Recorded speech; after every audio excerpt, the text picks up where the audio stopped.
João 9, do 13 ao 34. Vamos assistir o vídeo introdutório da série de João, depois nós vamos à leitura bíblica e à exposição do texto sagrado. O Evangelho de João, a pérola mais preciosa do Novo Testamento, revela a promessa mais grandiosa de Deus, a vida eterna em Cristo Jesus, o Verbo que se fez carne e habitou entre nós. Em suas páginas, somos convidados a um banquete espiritual, onde a água se transforma em vinho, os cegos enxergam, os mortos ressuscitam e a luz dissipa as trevas. Através dos 7 sinais milagrosos, João nos revela a divindade de Jesus, o Messias prometido. Mas João vai além dos milagres. Ele nos leva ao coração do Evangelho, revelando o amor incondicional de Deus, que entregou o seu único Filho para que todo aquele que nele crê não pereça, mas tenha a vida eterna. Somos chamados a amá-lo e a guardar seus mandamentos, a fim de experimentarmos a verdadeira alegria e a paz que o mundo não pode dar. Em Cristo, a vida eterna. Uma jornada profunda pelo Evangelho de João.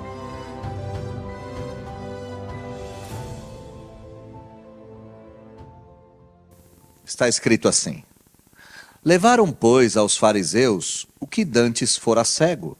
E era sábado o dia em que Jesus fez o lodo e lhe abriu os olhos. Então os fariseus, por sua vez, lhe perguntaram como chegar a ver. Ao que lhes respondeu: aplicou lodo aos meus olhos, lavei-me e estou vendo. Por isso alguns dos fariseus diziam: este homem não é de Deus, porque não guarda o sábado. Diziam outros: como pode um homem pecador fazer tamanhos sinais?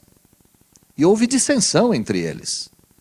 De novo perguntaram ao cego: que dizes tu a respeito dele, visto que te abriu os olhos? Que é profeta, respondeu o cego. Não acreditaram os judeus que ele fora cego e que agora via, enquanto não lhe chamaram os pais e os interrogaram: é este o vosso filho, de quem dizeis que nasceu cego? Como, pois, vê agora? Então os pais responderam: sabemos que este é nosso filho, e que nasceu cego, mas não sabemos como vê agora, ou quem lhe abriu os olhos também não sabemos. Perguntai a ele, idade tem, falará de si mesmo.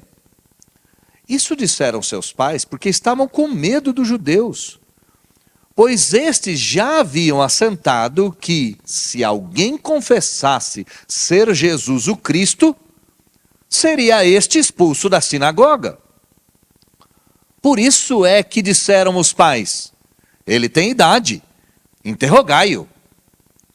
Então chamaram pela segunda vez o homem que fora cego. E lhe disseram: dá glória a Deus, nós sabemos que este homem é pecador.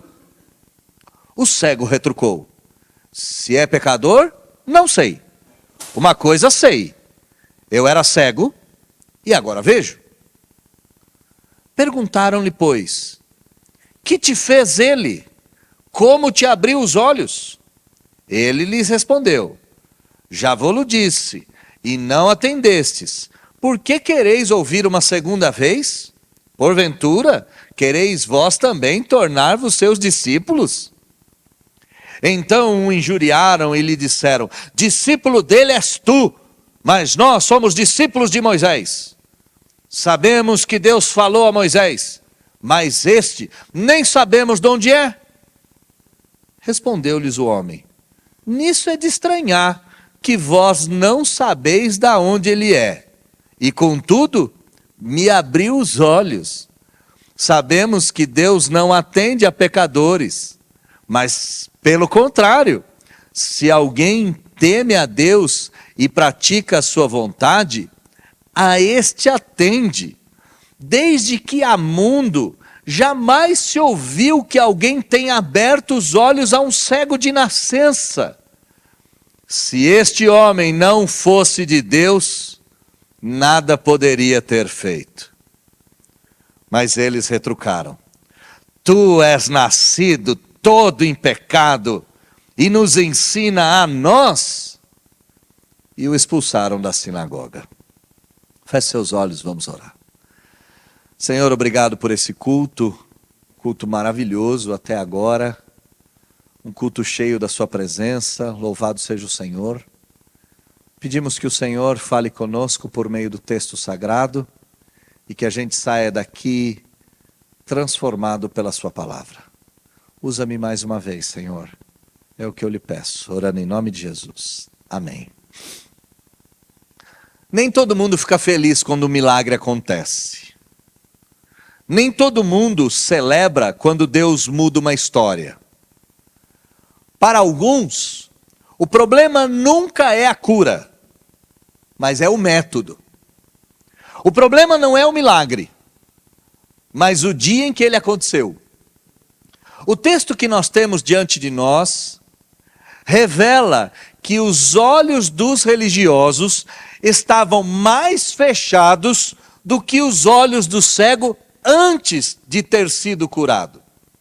Aquele homem cego que foi curado, cego desde nascença, aquele homem simples, aquele homem sem estudo, aquele homem sem lugar de honra ao templo, não tinha nenhum local de honraria, aquele homem sem prestígio, aquele homem sem pedigree nenhum, acabou vendo mais do que todos os doutores da lei juntos. E o que foi que ele viu?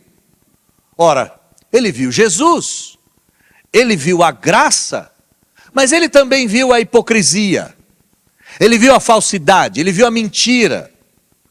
Sobre todas as coisas, ele viu a verdade. E a verdade fez com que ele fosse expulso da sinagoga. Nesse embate entre a experiência com Deus e a frieza da religião, há lições valiosas para a nossa vida nessa manhã. O tema do meu sermão é o cego que enxergou mais que todos os religiosos juntos. A cura aconteceu num sábado, e isso bastou para levar a fúria dos fariseus. A tradição oral dos fariseus considerava que curar no sábado era um trabalho, e portanto, um pecado. O evangelista João vai denunciar essa inversão de valores. Ele vai dizer que a lei deveria servir à vida e não o contrário.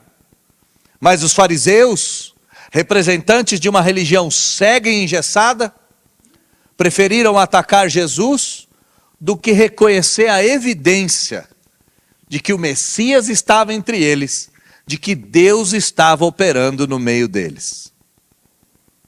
Ao invés de ficarem felizes com o milagre, eles simplesmente retrucaram o dia, o método e a pessoa. O texto começa com uma primeira interrogação, e essa interrogação está no versículo de número 15, mas note os dois versículos que antecedem. Levaram, pois, aos fariseus o que dantes fora cego, e era sábado, o dia em que Jesus fez o lodo e lhe abriu os olhos. A narrativa começa com uma denúncia velada. João vai fazer uma denúncia, mas vai escondê-la. E que denúncia é essa? O homem foi levado, o homem não foi convidado. Aqui é interessantíssimo. Os religiosos vão capturar o homem e vão conduzi-lo de forma forçada, como quem entrega alguém para ser julgado. Então todo o cenário aqui é um cenário de julgamento. O homem está sendo julgado. Por quê? Porque ele foi o alvo da cura que foi feita num sábado. Para os religiosos, a cura no sábado era uma violação da regra religiosa. Não se podia fazer o bem no sábado. Curar alguém era semelhante ao trabalho. e o trabalho seria condenado por ser feito ao sábado. O sábado então vai se transformar no campo de batalha entre a compaixão de Cristo e o legalismo humano. E quando o cego, o ex-cego, chega diante dos fariseus para ser interrogado, a pergunta dos fariseus é: como chegaste a ver? Versículo de número 15. Então os fariseus, por sua vez, lhe perguntaram: como chegou a ver? Eles não perguntaram sobre quem o curou, mas como ele fora curado. Perceba que aqui o foco não é a misericórdia. Tem um homem que foi cego desde o dia que nasceu. Agora ele está cego. Agora ele está vendo. Ele não está mais cego. Mas os fariseus estão preocupados com o método. Como foi? Qual foi o ritual? Como foram os passos? A graça de Deus se manifesta de maneira contundente e a única preocupação dos religiosos é se as normas foram quebradas. Sabe, meus irmãos, a cegueira da religião começa a brotar no nosso coração quando a forma é mais pesada do que a misericórdia. Bom, o que aconteceu? Pouco importa. O importante é saber como aconteceu. O que aconteceu não vale, mas o como. Ninguém está interessado se o casamento foi restaurado. Ninguém está interessado se a pessoa mudou de vida. Ninguém está interessado se a pessoa teve uma transformação. O único interesse é saber como que isso se deu. Foi de um jeito válido? Foi de um jeito bíblico? Foi do jeito da nossa religião? Ou não? Se não foi, não vale. E qual é a resposta do cego? Ora, é aquela resposta mais popular possível, ela é a mais direta possível, ela é a mais clara possível. Aplicou o lodo nos meus olhos, eu lavei os olhos e estou vendo.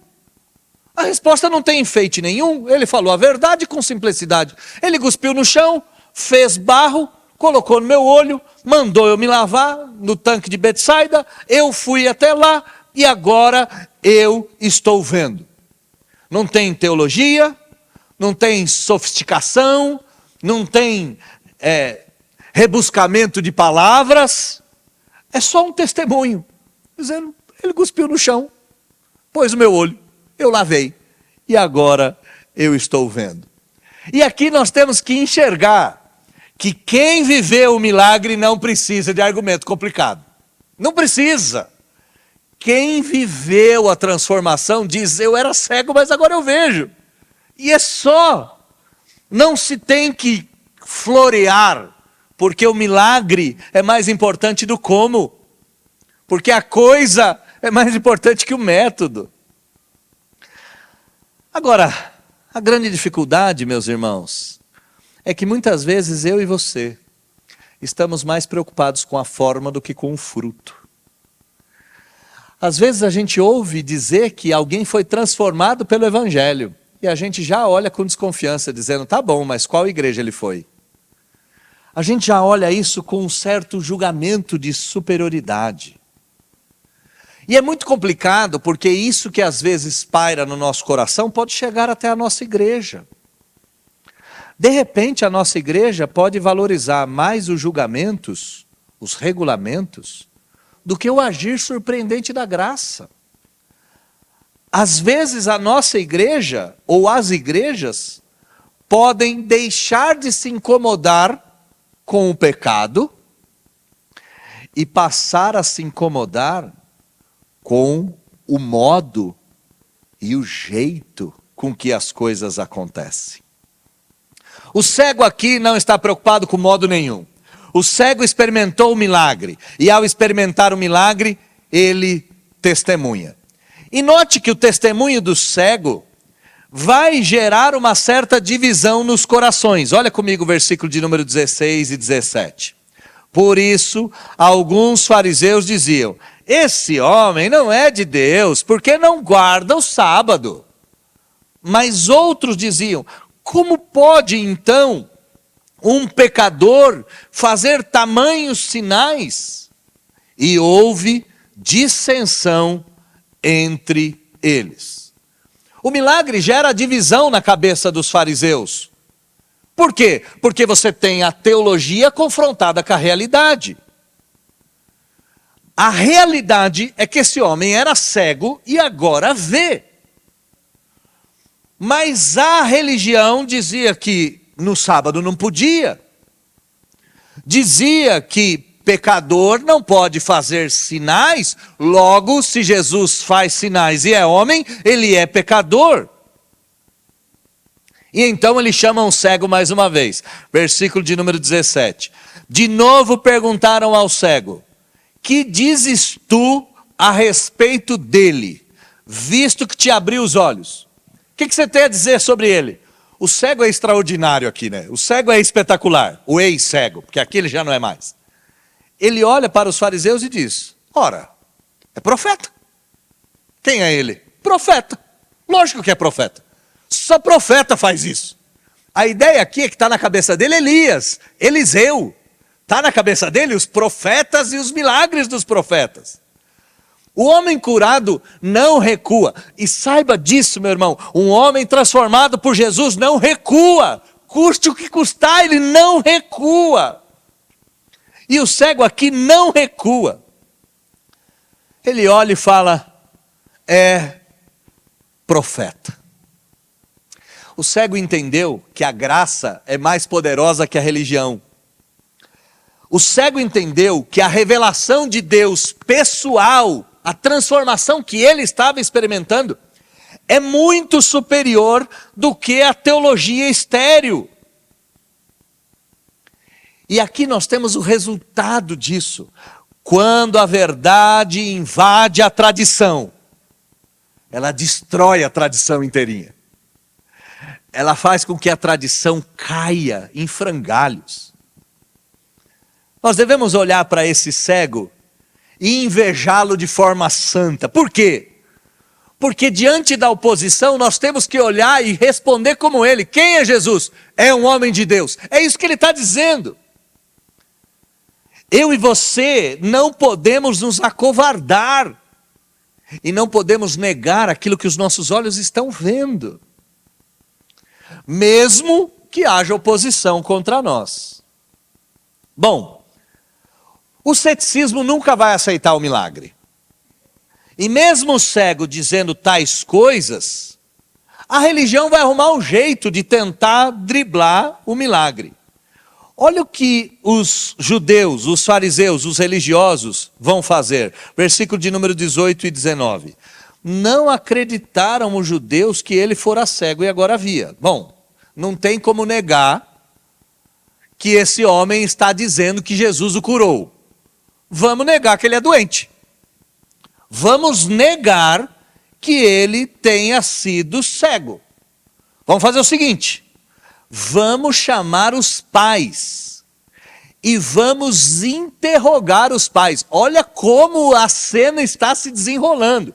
Foram lá, capturaram o cego, agora põe o cego de lado e mandam chamar os pais. Vamos ligeirinho, chama o pai e a mãe desse menino. Menino, 30 anos de cegueira, menino ele não é. Chama quem pariu esse homem.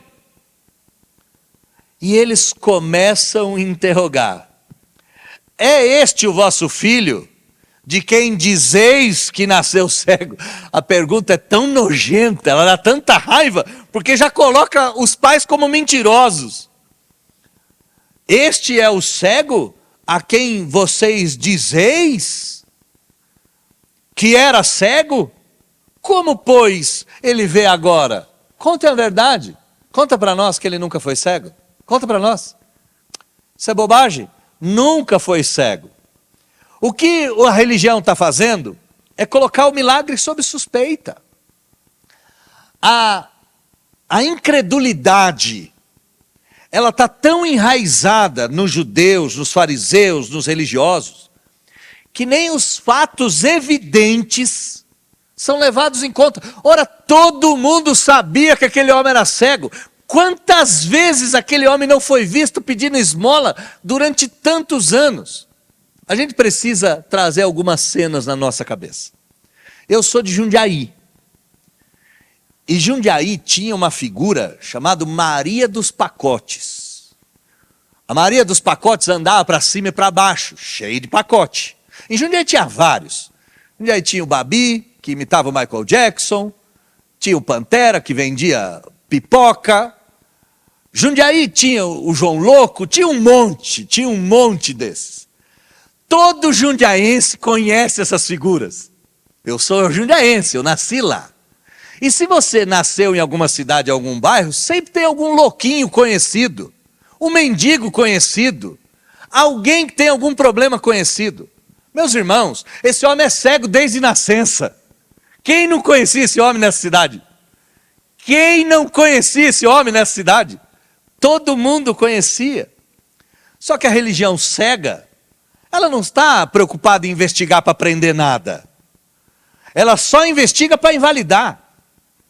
O cético, ele não aceita o milagre, não é por causa do milagre, nem por causa das evidências, mas porque o seu coração está tão endurecido, está tão de pedra, que ele não vê um palmo na frente do nariz. E aqui eu quero confrontar a sua incredulidade. Você ainda acredita que Deus pode transformar vidas, irmãos?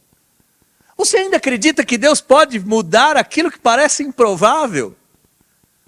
Você tem que acreditar que Deus ainda salva casamento, que Deus ainda salva filho, que Deus ainda salva carreira. Você tem que acreditar. Por quê? Porque Deus ainda transforma vidas. Mas quando Deus transforma vidas, a gente tem que estar disposto a reconhecer, mesmo fora da nossa expectativa. Às vezes a gente só aceita a transformação que é do nosso jeito. O perigo é que quando a gente não acredita mais no agir de Deus, talvez a gente já não acredite mais em Deus há muito tempo. Igrejas em que Deus para de agir são igrejas em que Deus já foi embora faz muito tempo. E a reação dos familiares? Ora, os familiares vão estar cheios de medo. Olha comigo o versículo de número 20 até o versículo de número 23. Então os pais responderam. Mas espera um pouquinho, eu vou ler primeiro o versículo de número 22, para você entender bem. Isto disseram seus pais, porque estavam com medo dos judeus. Pois estes já haviam assentado, já haviam decidido que se alguém confessasse ser Jesus o Messias, esse seria expulso da sinagoga, seria expulso da sociedade, seria expulso da comunidade. Então, com medo, eles responderam da seguinte forma, versículo de número 20, sabemos que este é nosso filho e que nasceu cego, mas não sabemos como ele vê agora. Nem sabemos quem lhe abriu os olhos. Tiraram o corpo fora. Não sabemos de nada. Bom, se vocês querem saber, pergunte a ele. Ele tem idade. Ele falará de si mesmo. Chame-o. Interroguem-no. Os pais confirmam o nome, mas por causa do medo evitam o nome. Confirmam o fato, mas evitam o nome. O medo da exclusão às vezes é tão poderoso, que ele vai falar mais alto do que a gratidão pela cura do filho. Percebe que aqui é uma cena muito triste. Porque os pais, imagina, meus queridos, imagina um filho cego desde o primeiro dia de vida. Eu não sei qual seria o nível de dificuldade que um pai enfrentaria. O filho precisando de um milagre durante toda a vida. O milagre chega. E eles com medo não conseguem agradecer. O medo é tamanho, o medo vai paralisar o louvor, o amor, a gratidão, o testemunho. E esse medo é tão grande que eles se escondem, que eles se retiram. A gente precisa lutar muito contra o medo, porque onde o medo reina, a fé se cala. Onde o medo reina, a verdade se esconde. Onde o medo triunfa, o mal prospera. E aqui é muito triste ver que o medo venceu a família. Quantos de nós já deixamos de honrar a Cristo por medo das críticas? Quanto de nós já negligenciou o testemunho por causa da religião? Alguém disse uma coisa para mim e está martelando na minha cabeça, falou: pastor, de vez em quando a gente podia fazer um tempo para testemunhar, não podia? E eu falei: eu acho que isso poderia ser feito mesmo, porque às vezes, por causa da nossa religiosidade, do nosso sistema, a gente cala o testemunho de vitória. Tem tanta gente que experimenta milagre, que se a gente ouvisse, a gente ficaria mais forte. O sistema religioso não pode abafar a liberdade do testemunho. E você não pode se calar em ambientes hostis, e mesmo que você esteja com medo. E o cego aqui vai nos ensinar uma tremenda lição. Olha comigo o versículo de número 24 até o 27. Então chamaram pela segunda vez o homem que fora cego. Bom, a família diz que ele é cego desde sempre. E disseram: dá glória a Deus. Nós sabemos que Jesus é pecador. Vamos? Trata aqui de dar glória a Deus. Diz: eu não sei como ele me curou, eu sei que ele é pecador. Diga que ele é pecador. Olha a resposta do cego: se é pecador, eu não sei. Uma coisa eu sei: eu era cego e agora eu vejo. Isso é com vocês. Eu sei que eu era cego e agora vejo. Então perguntaram: que te fez ele? Como lhe abriu os olhos? E a resposta do versículo 27 então é maravilhosa. Eu já disse uma vez e vocês não atenderam. Querem ouvir uma segunda vez? Por quê? Vocês querem porventura se tornar discípulos dele? É isso que vocês querem? Querem que eu conte várias vezes por quê? Vocês querem se tornar discípulo de Jesus? O cego está sob pressão, o ex-cego está sob pressão gigantesca. Os fariseus vão convocá-lo pela segunda vez. O pai e a mãe dele estão ali do lado. Querem coagi-lo a negar quem Jesus é.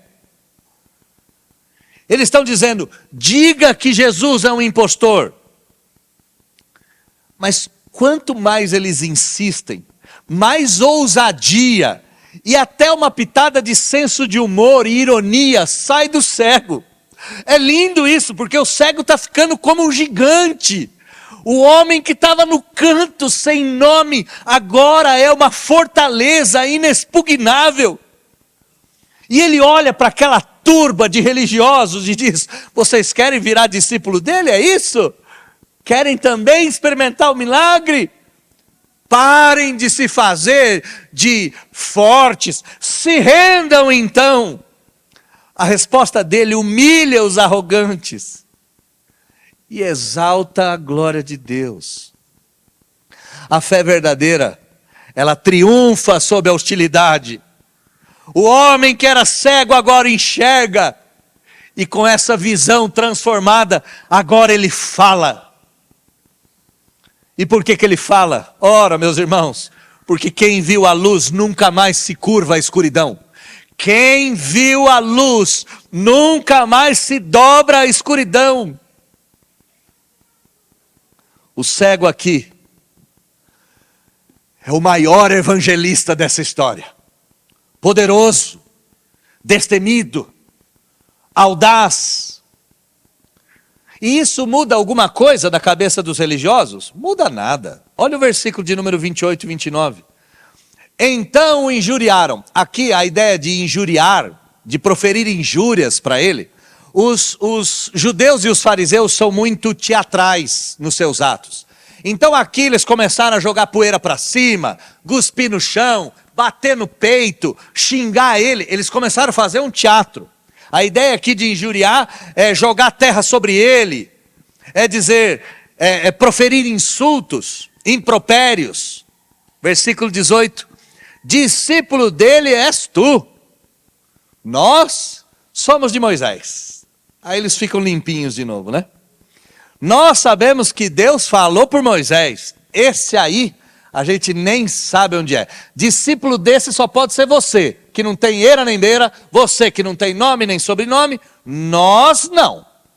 Nós somos discípulos de Moisés. Mas o que eles estão fazendo? Eles estão apelando mais uma vez para a tradição para invalidar a experiência. Eles estão olhando para a tradição, eles estão dizendo, sabe há quanto tempo Moisés é o nosso Moisés? Há mais de 1400 anos. Você não é nada. Quando eles recorrem à tradição, eles nem se deram conta que a tradição sem revelação é religião vazia. E é isso. Ser fiel à tradição e não a Cristo é ser fiel a um ídolo. Entenda bem isso. Fidelidade à tradição é idolatria.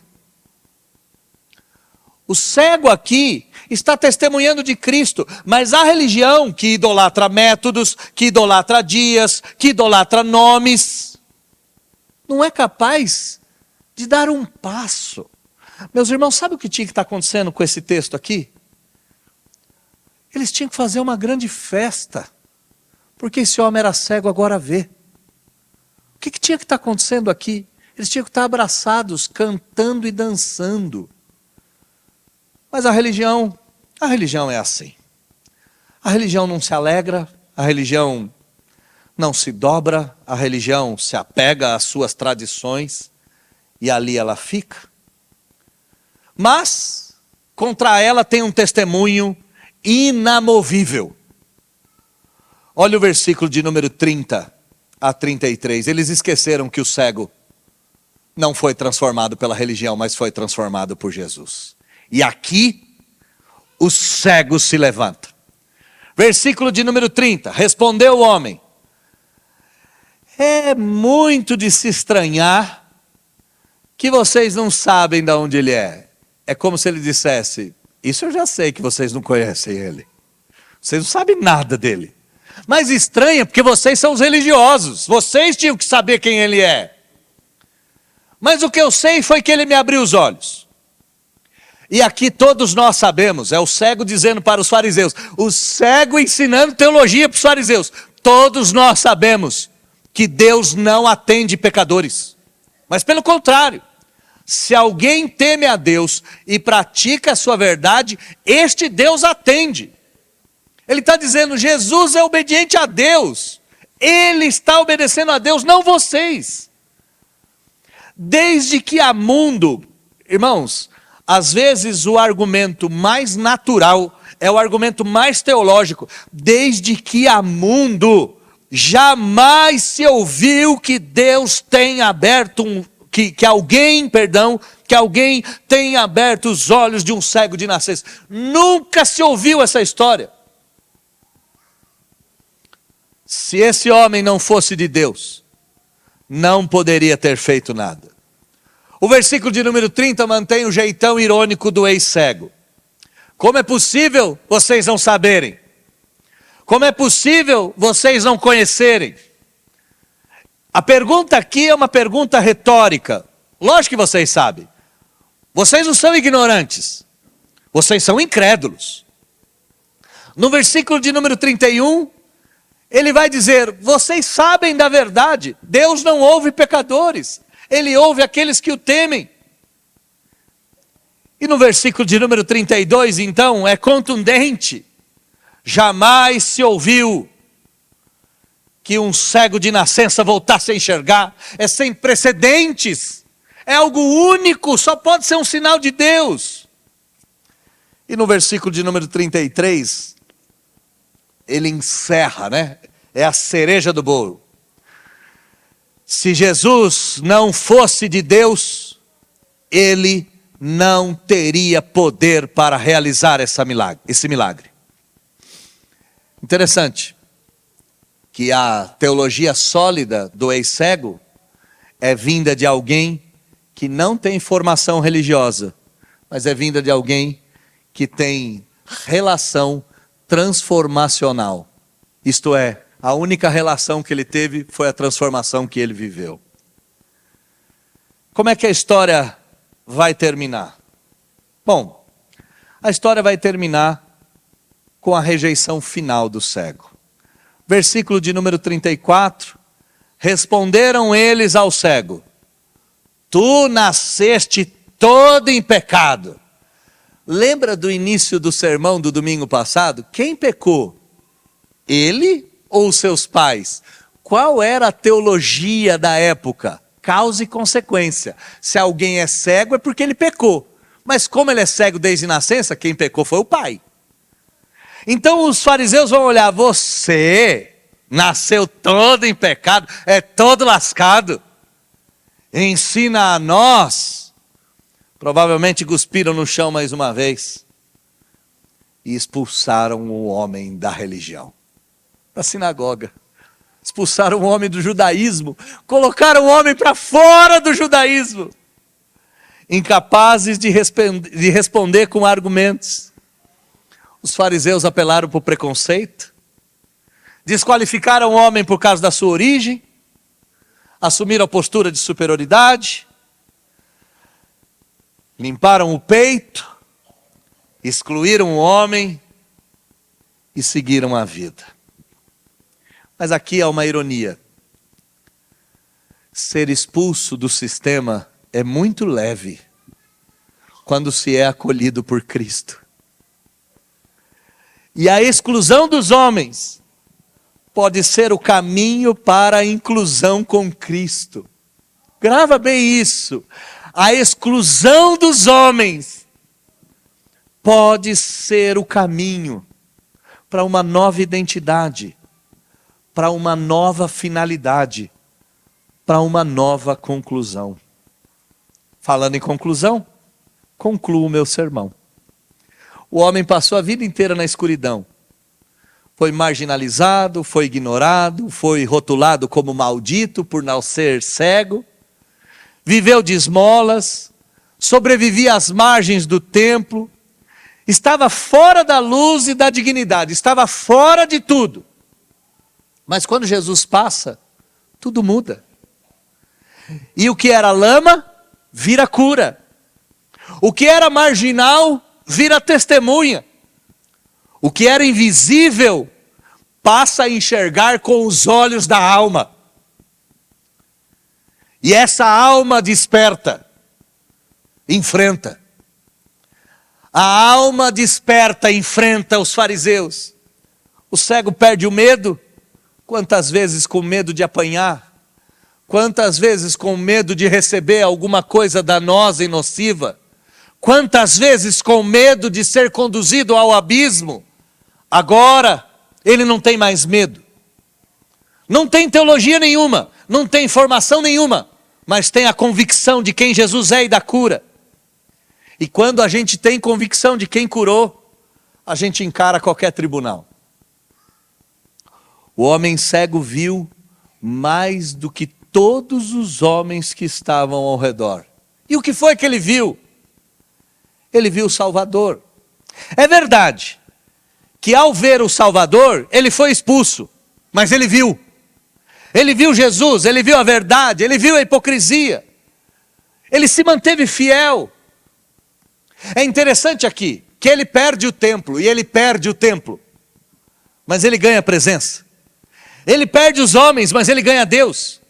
Ele perde a religião, mas ele ganha a alma. Ele perde a denominação, mas ele ganha o céu. No final do capítulo é extraordinário, e fica a dica para você ler na sua casa. No final do capítulo, Jesus reencontra o cego. Jesus volta para ele, e aqui é lindo isso. Quando os homens abandonam o cego, Jesus vai em busca dele. É incrível isso. Por quê? Por que isso ocorre? Ora, meus irmãos, porque quando a gente se decide por Cristo, a gente nunca mais fica sozinho. O cego viu com o coração, e esse ver foi tão poderoso, que ele passou a ter Jesus como companhia de viagem, para o resto da viagem. O ponto alto da narrativa não é a cura, é o reencontro, é Cristo indo buscá-lo. Cristo que o curou no início, volta para ele no fim. E assim é a vida conosco. Aquele que começou a boa obra em nós, vai terminar. Aquele que começou lá atrás, vai ser fiel até o final. E ele não nos vai dar apenas olhos abertos, não. Ele vai nos dar revelação, confissão, adoração, crença, força, coragem, testemunho e fé. E se você, assim como eu, assim como o cego, talvez em algum momento tenha sido empurrado para fora, talvez você também tenha sentido o peso da rejeição, talvez você também tenha vivido à margem. Esse texto é para você, esse texto é para mim, esse texto é para nós todos. Porque hoje, mais uma vez, Cristo nos encontra no caminho. E Cristo nos faz nos lembrar que aqueles que não negam a sua graça, jamais serão esquecidos por Ele. E se você não negou o testemunho, tenha certeza que numa hora ou outra, Jesus irá até o seu encontro e se colocará do seu lado. Porque no final das contas, a luz que nos guia não vem do templo, não vem da religião, não vem da tradição. A luz que nos guia é o encontro vivo e verdadeiro com o Filho do Homem, com Jesus Cristo, o Senhor. Seja encontrado por Cristo, tenha os seus olhos abertos e sua vida transformada para todo sempre. Em nome de Jesus. Amém.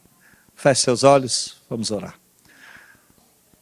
Senhor, nós te agradecemos por esse sermão. Obrigado, Deus, por esse texto.